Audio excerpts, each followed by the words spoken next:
Thanks for tuning in today. I'm Dr. Nick, the Incrementalist. Join me as I seek out the small incremental changes being applied in other industries that we can learn from and that can be applied in healthcare. Can these changes bring immediate value, but also add up to the big improvements and revolution we need in healthcare?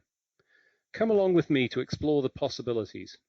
My innovative guests from around the globe have used small incremental improvements to achieve their moonshot.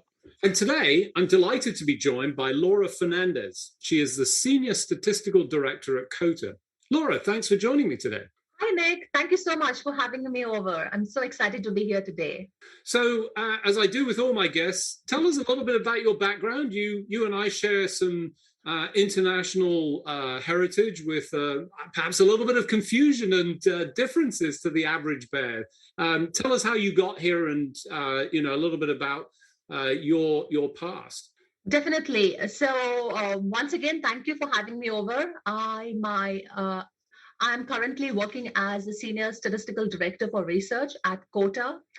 Prior to that, I was at the University of Michigan, where I obtained my PhD in biostatistics, and my thesis topic focused mainly on clinical trial designs in phase 1 setting. And so the question that I'm often asked is, so tell me more about your name, right? And so my name is Laura Fernandes, and yes, that is my given name. And that is because I was born and brought up in Goa, which is a small state in India that was colonized by the Portuguese.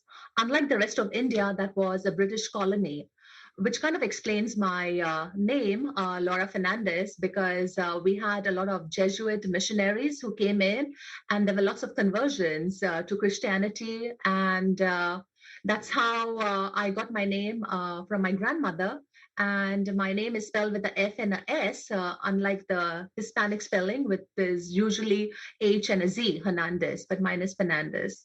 So like the way I said, I obtained my PhD. I came to the US for further studies, and I studied at University of Michigan in Ann Arbor. My thesis topic focused on clinical trial designs in oncology in the phase 1 setting. After my graduation, I worked at the FDA for about 7 years in the space of drug approvals in oncology and hematology. And so if you look at my career trajectory, in some sense, it is rich with training in statistics and in oncology, which are some areas that are very close to my heart. And when I was looking at areas to pursue after my work at the FDA, I looked at COTA, which is pioneering the work in real world data in oncology. And so that is how I got here right now. I always love when people have these sort of different names that, it makes you memorable. I mean, one of the things that happens as a result of that, and that's good when you want to be remembered. It was terrible for me when I had problems at school and I didn't want to be remembered. I wanted to phase into the background, but, it's delightful to sort of hear some of those stories. So you've clearly focused on this sort of data element. You had a whole set of research, your thesis. You're now working at COTA, and you bring up a topic that is prevalent in a lot of the conversation currently as a result of the pandemic. I think people have become more aware of statistics, data, trials, and so forth.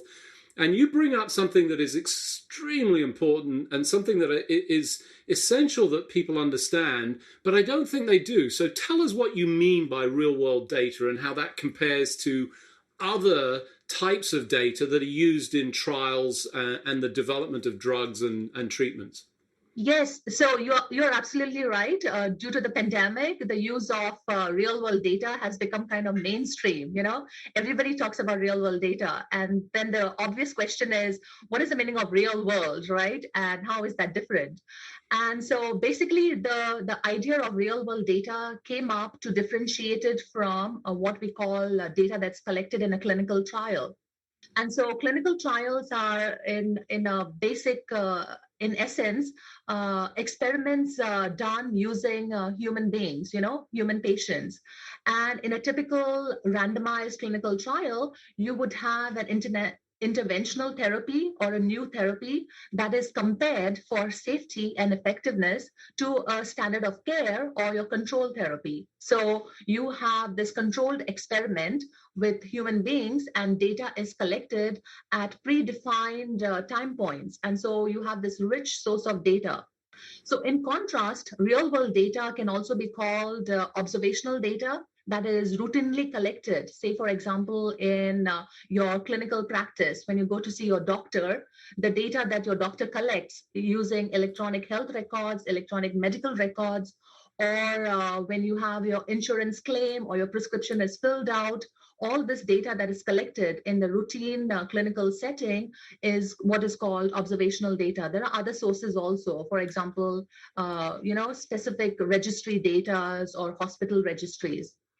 So what we see is that in clinical trials, it is hard to answer some basic questions because of enrollment or because we do not have enough patients sometimes, to answer basic questions.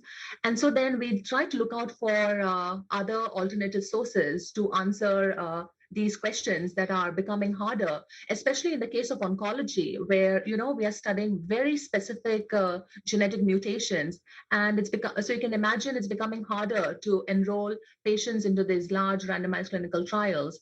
And so we're trying to look out for alternative data sources, and this is where real world data comes into the picture. So extremely helpful. The concept of observational and all of this additional information that's starting to contribute to our understanding of, what's happening in our world. And, obviously we're gathering more and more of that data. But there's been a number of examples of that in use that I think will help sort of center an understanding. And, some of this real world data has actually been used to assess the effectiveness of treatments or potential treatments. Tell us a little bit about that. Yes. So let's stick with an example of cancer, because that is what we do at COTA. Basically, what happens is now when you study lung cancer, for example, it is not just a lung cancer, right? It is now lung cancer that is MET1 with MET1 mutations or ROS1 mutations or EGFR mutated. And so your cancer subpopulations are becoming smaller and smaller. And because of these smaller, well-defined patient populations, it is becoming harder to study a new drug in a randomized clinical trial. And because of that, we are seeing a lot of single arm clinical trials, and so it's becoming harder to get this answer of how well does my drug do in comparison to an existing drug. And so to answer such questions, we need what is known as a control arm. And instead of assigning patients, to the same standard of care in a clinical trial, you could recycle the data that was, collected in a real world setting to fulfill this requirement. And so this is where the augmenting of data from an observational data setting into a clinical trial works out very well, and so there are, I feel there have been like 2 or 3 different examples where real world data has been used by the FDA, which have led to labeling changes. COTA has been instrumental in one of those approvals where COTA data was also used in a real world setting, for a clinical trial approval. So yes, we are having examples, and the FDA's acceptance to the use of real-world data is also increasing. So just for the benefit of the listeners, let's briefly talk about labeling. Labeling is the process that says this drug for this purpose, fairly defined consequences. When you talk about changing labeling, it's, opening it up. And I'll use an example I imagine most people will understand. Botox. Botox is not traditionally labeled for use in reduction of lines, which most people would know it for. It is used for migraines or migraines. And, when people talk about off-label, then that's the change. But this would be data that essentially says, oh, now we can show that it works for plastic surgery. And I'm not saying that's a real example. I'm just trying to explain it for the listeners.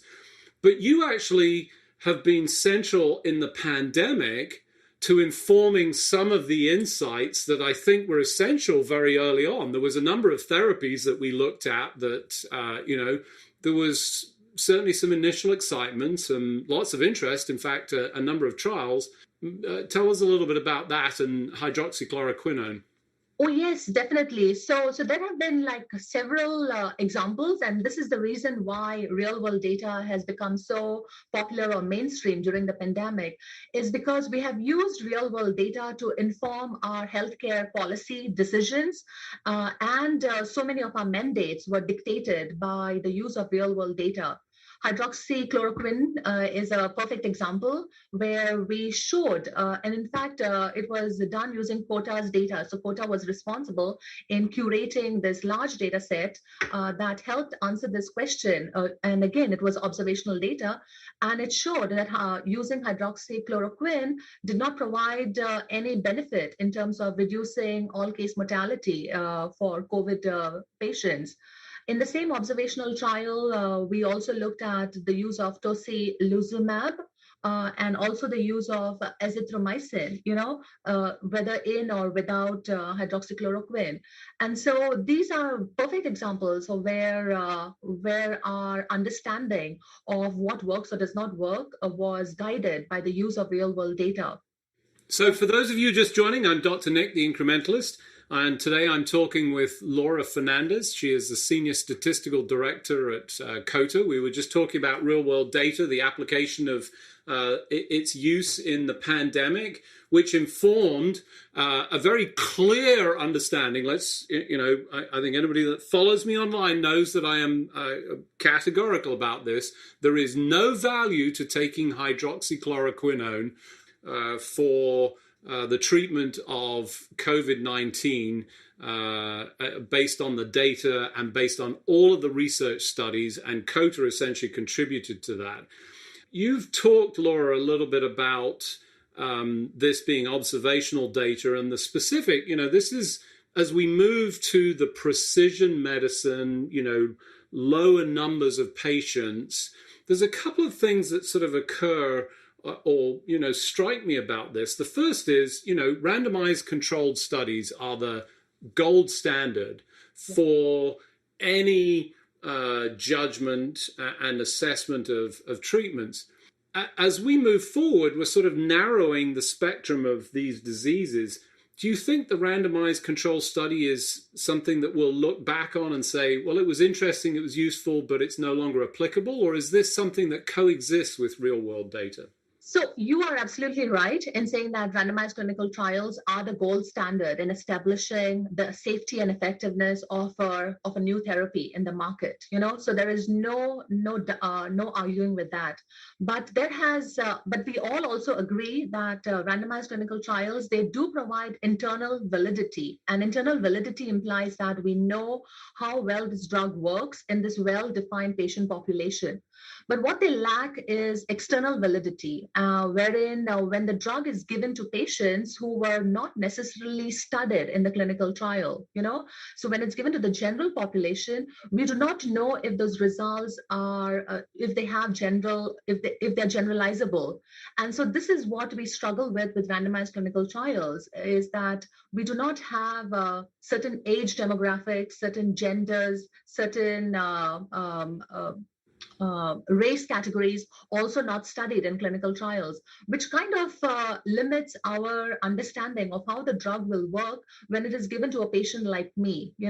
I was involved in lots of disparities work when I was at the FDA in clinical trials, and that is one of the areas that we struggled, is that we had all these different subgroups of patients, demographic subgroups, and we had no clue how the drug worked in those particular subgroups, not because they were meant to be studied, but the trial was powered to be for showing a treatment benefit, but it was not that was not the objective, to study in a large in a generalizable population. And that is where I can see real world data actually helping clinical trials, where when you have trials that are easily accessible, where patients can be easily enrolled, the use of decentralized clinical trials. There's been news where, certain pharmacy centers like Walgreens and CVS's could be potential clinical trial sites in the future, where patients can easily enroll, and this would increase our confidence in the results that we see in clinical trials. So I think it's an augmentation of the gold standard of randomized controlled studies.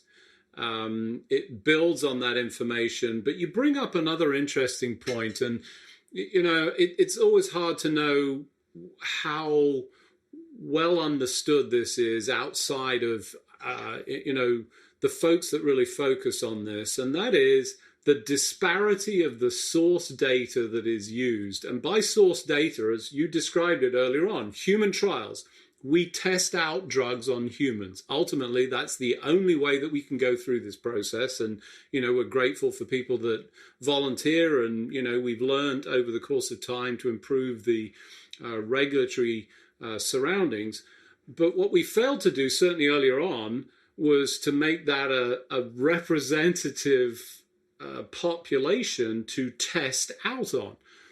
In the very early days, I don't know that this is entirely true, but it feels like it was almost all men, if it wasn't exclusively men. So we excluded 50% of the population deliberately. And I don't think it was, to be clear, this was not an intent to say we want to make this wrong or, ineffective. There were other reasons for it. We've started to include women, but now we're sort of thinking about ethnicity. There's all sorts of variations that we understand, and it sounds like COTA and the data and this real world evidence is going to help both look at that and then start to address it. Tell us a little bit about that. Yes. So what is unique about COTA is that we partner. So our objective is to bring clarity to cancer, and we partner with both academic and community centers, cancer centers, which means that we have a very good representation of patient population in our database. We have over 1.7 million individual patient records. And we have records in various hematology, over 20 different hematology and oncology types. And so using this rich database, maybe I should take a step back. So in addition, what COTA does is, I highlighted earlier what was electronic health records, right? And so electronic health records have this structured component and also this unstructured component. So there is all these notes that are written by the doctor, in this. So that was what we would say is the unstructured component. What COTA does is converts all these structured and unstructured components into longitudinal data for an individual patient's journey. So we could now tell, looking at a patient's individual patient, when he or she was diagnosed with a particular cancer, what were the initial baseline characteristics, how long did they take a particular therapy, what were the outcomes of that first therapy, and then what were the subsequent therapies, and then eventually, is the patient still living or dying, So we get the entire patient journey for a particular patient or in a particular cancer type. And so there is rich information in this data source, right? And so we can mine it to answer so many questions. We give it back to our academic partners, our academic and community partners, and they use it to answer so many questions about the effectiveness of the therapies that the doctors prescribe to their patients, So you can mine it for different, to test different hypotheses, to answer different questions. And this is one way that COTA is helping in the use of real world data, and also in the use in clinical trials. So we highlighted this earlier, how you could use this real world data to augment clinical trial data, and so that is where COTA also plays a role. So as you think about the future, clearly, the past has shown us some of the failings of our approach to this. We didn't, I don't think, looked at, or maybe we did. Maybe there was a process pre any randomized control study, it was all real world data. And then we moved to this gold standard, and, appropriately so. And now I think there's a move back, or at least an opening to add this in. As you think about it, what does that future look like? What are the key elements that comes to the forefront of research and technology and innovation that is brought to the table by this real world data? What excites you? So there are lots of areas where real world data actually could play a role. I have to say that we are in the early stages of the use of real world data, but I would say there are three main areas that I really look forward to where real world data could play a role. The first would be in efficient clinical trial designs, where we just don't assign patients to the same standard of care, in a clinical trial, but we augment it from the real world setting. This would have very good downstream effects, where we would be able to approve effective and safe therapies much faster, so we don't have to wait for longer to get like these good effective therapies. A second way I would say where real world data would definitely play a role is in this personalized medicine or precision medicine. Imagine a patient coming to your clinic, and as a treating physician, you can actually put in your characteristics of your patient. You are a particular patient, you are a female in this age category with this race, and you can see what have been the outcomes for patients of a similar demographic in the past, and you can assign the best therapy for your patient in real time. At this time, what is the best working therapy?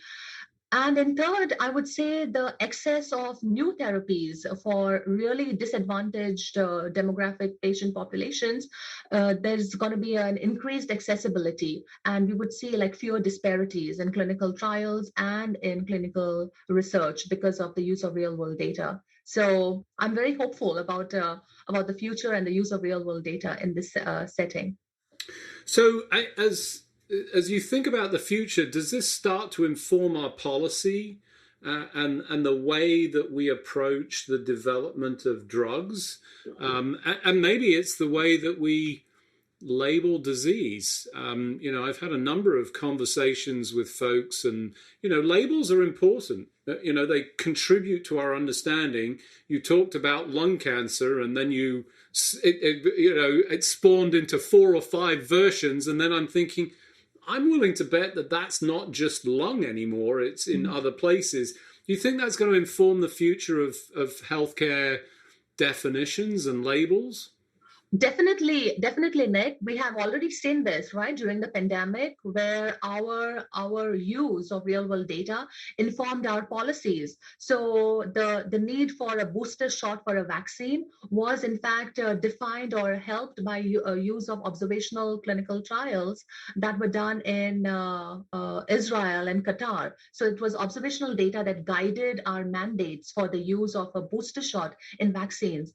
And I can only see this trend improving in the future. In oncology, we did see an initial use of real world data, and I can see this being translated to other disease types too, especially rare disease types. It's so difficult to have a pediatric indication, and pediatric trials are trials which are done in like infants or under adolescents. And so it's harder to enroll patients in this very rare patient subgroup because it's hard, to do clinical trials in this group. And that's where we can see an improvement by use of real world data, definitely. Fantastic. Well, unfortunately, as usual, we've run out of time. Just remains for me to thank you for joining us on the show. Obviously, exciting opportunities with the expansion of this data. I think, a long challenged area of pediatric enablement of drugs, must resonate with every parent who goes, gosh, if I have a child with the disease, you just think about the development of vaccines and how long that took to get the children in. If we could supplement the adult data and provide some faster path to be able to get to the approvals and safer drugs for children and infants even, we've still got, a whole group that aren't satisfied. tremendous opportunity. So these are exciting times. Delighted to have had you on the show and learnt a little bit more. So thanks for joining me, Laura. Thank you so much, Nick. It really has been a pleasure. I also wanted to say that during my time at the FDA, I have seen a wider acceptance, by the FDA. It is also paving the way by showing that it is open to using real world data. And so companies like COTA do help in using this acceptance by the FDA for real world data by providing an avenue, for such use of data in clinical research. I've been very happy to be here today on the podcast. It was a very great opportunity to speak with you. And I hope your audience does have a better understanding now of real world data and clinical trials in general. Thank you. Thanks for joining me today. Do you have any better ideas, or have you found a small incremental change that's brought about a big improvement in your world? Let's continue the conversation on our hashtag, the Incrementalist, or share with me at DrNick1 on Twitter. You can find more information about the show on our program page at healthcarenowradio.com. And tune in next time to hear my discussions with leaders and innovators from around the globe who've revolutionized their space by using small incremental improvements to achieve their moonshot. I'm Dr. Nick, the Incrementalist, and I'm starting a revolution through evolution.